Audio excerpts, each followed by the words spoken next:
What's going on, everyone, and welcome back. Today we are doing a project that I've been putting off for a very long time.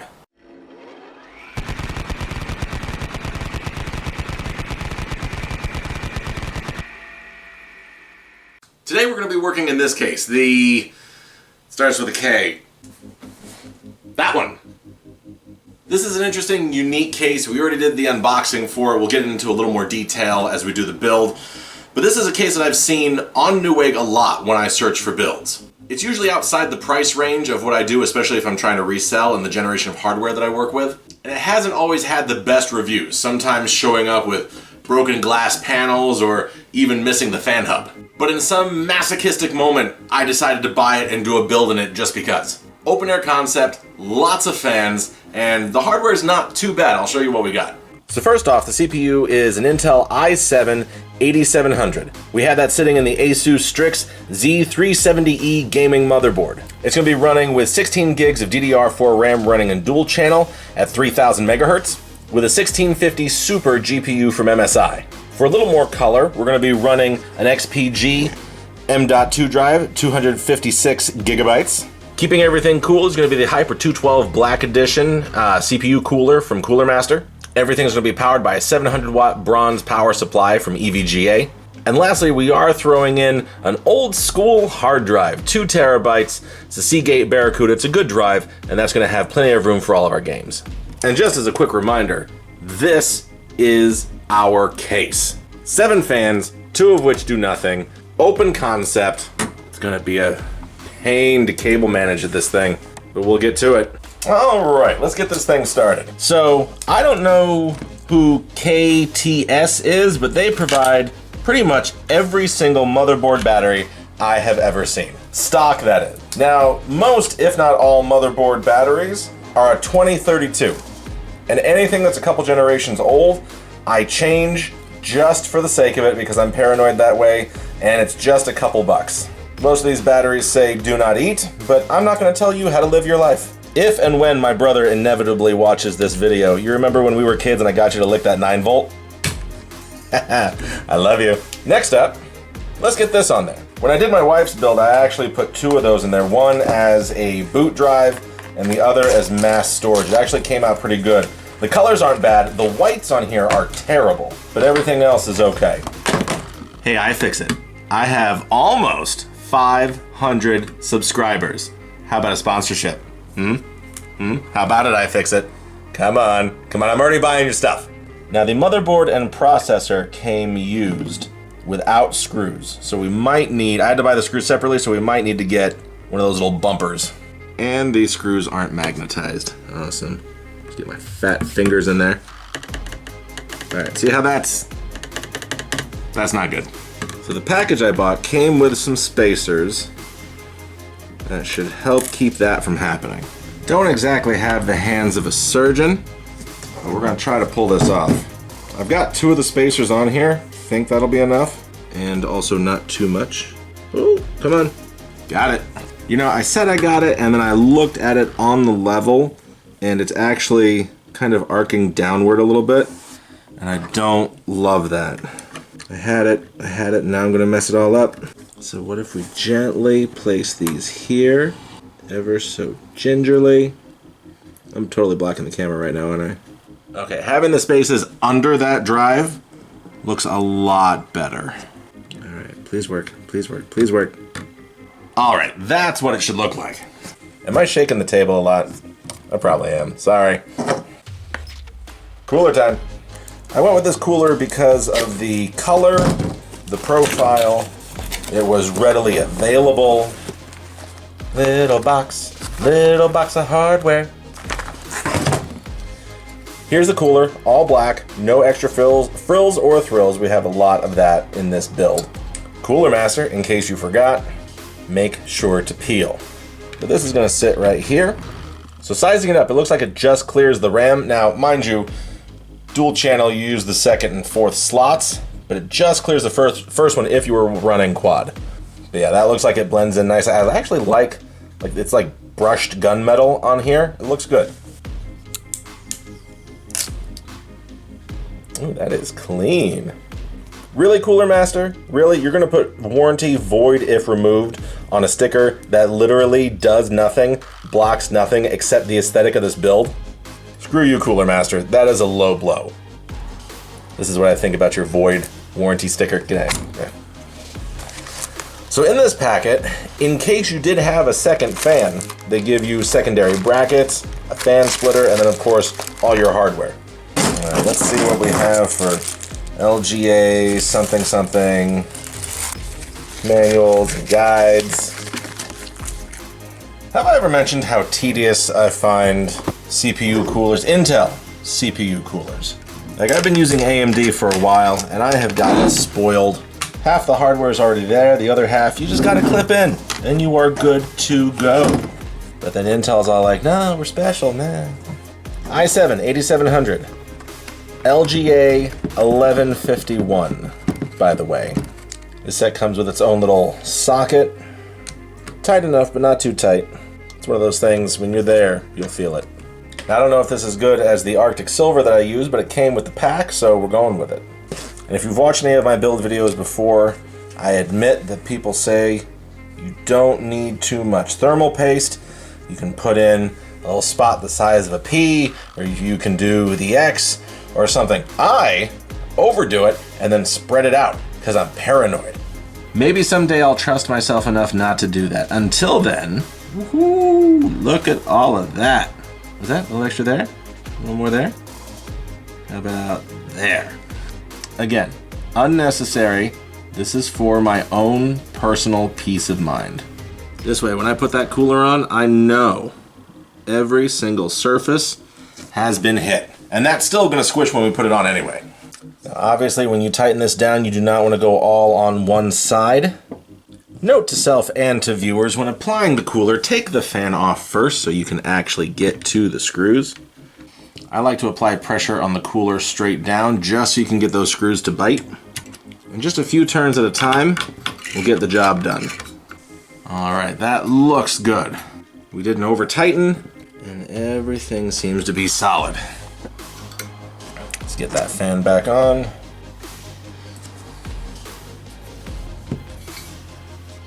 All right, that should be solid. Since we're here and so we don't forget, let's go ahead and get this plugged in and tucked away. All right, no one should ever see that there. So far, so good.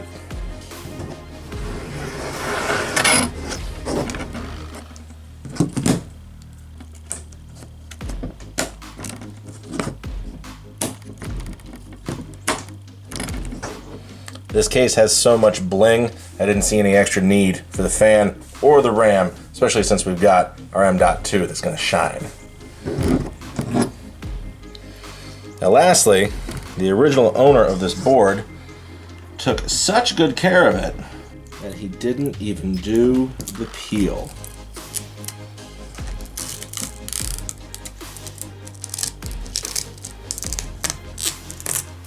There it is. Now that looks good. All right, so there's our board. That's what we have to work with. In case you're curious, there's that I/O shield. Now it's time to mess with the case. So if you haven't seen the unboxing for this case, go ahead and take a look. It's fairly straightforward. I mean, it's taking things out of a box, but you know, the internet loves those. But now that we're actually gonna get into the build, we're gonna get a little more in depth to what this case has to offer, as I periodically block the camera. But the camera is off this table now, so hopefully the whole Star Trek shaky cam thing won't be as bad. Front panel. Lots of branding. So branding on the glass, on the fans, on the case down below. It's even cut into the frame. I don't know anyone who loves cable management. I don't love it either. There are some times that I will cut corners. Like obviously, I make sure that what you can see is clean, and then sometimes some other things get stuffed under the rug. However, it's going to be very hard to do that in this case. When I say open concept, I mean very open. We don't even have, you know, those little pieces that go in here for the empty slots. It is all open. In our little bag of goodies, we have some zip ties. I keep some extra, but it's nice to see a case come in with zip ties. I don't always do. A a remote for the controller and the fans.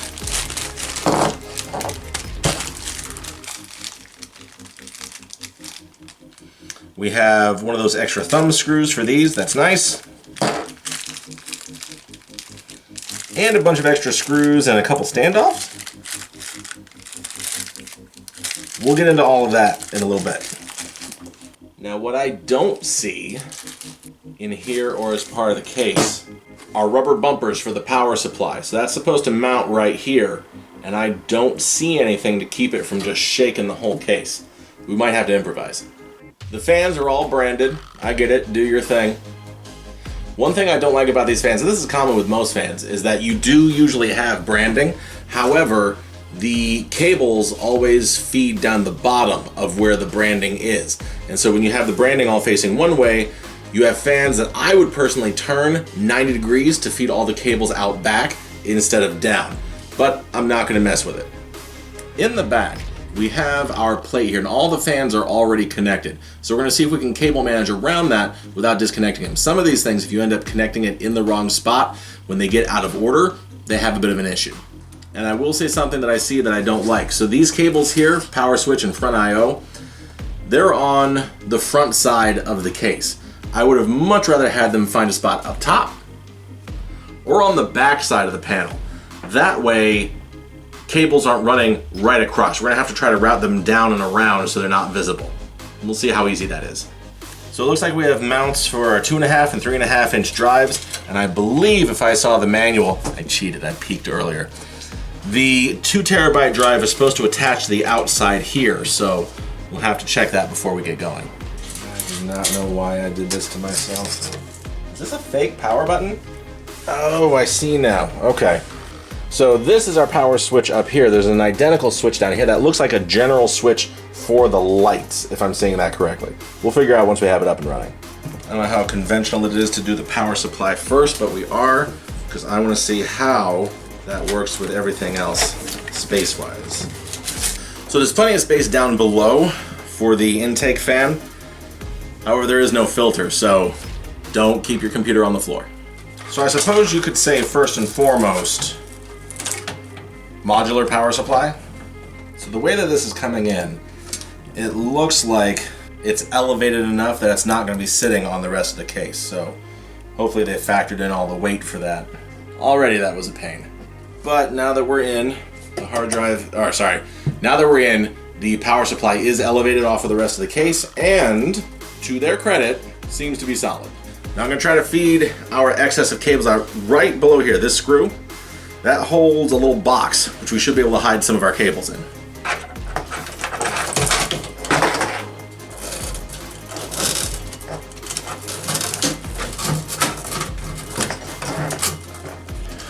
Alright, let's see what we can do about cable management before we go any farther.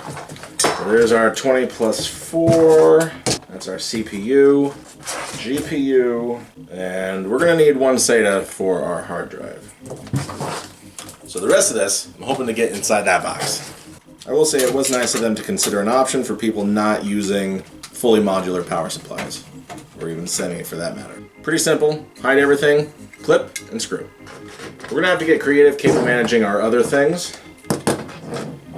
because all of our extra cables just filled that section up. Let's see what we're gonna do with this hard drive.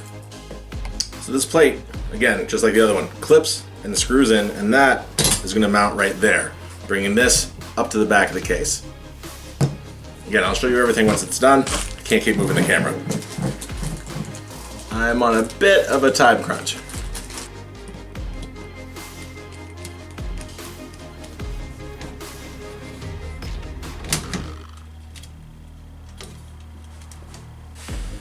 Now that that's done, I feel like that was the easy part. I know I said I didn't want to disconnect everything, but now I feel like I do need to disconnect all the fans so that I can put in the motherboard and route them appropriately. Screw it, let's try it.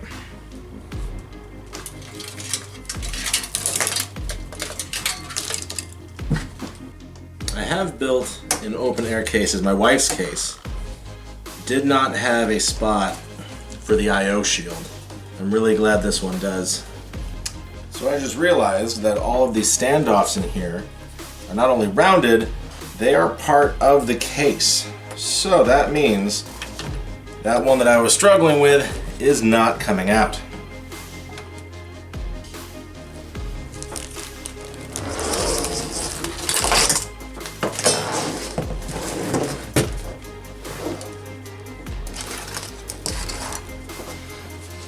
All right, the hardware is in. What do you think so far? All right, everybody, it is the next day, and I want to share a couple things with you. One, I am very self-conscious about my cable management, and where we left off, I did a little cable management inside the case. You can see right here, it's not looking too bad as far as what goes to the components. So you see for our GPU cables, our 24-pin, even our 8-pin up here, like everything can get back fairly clean. Now, I have not tried to cable manage the fans yet, and that's because we have some good news and some bad news. The good news is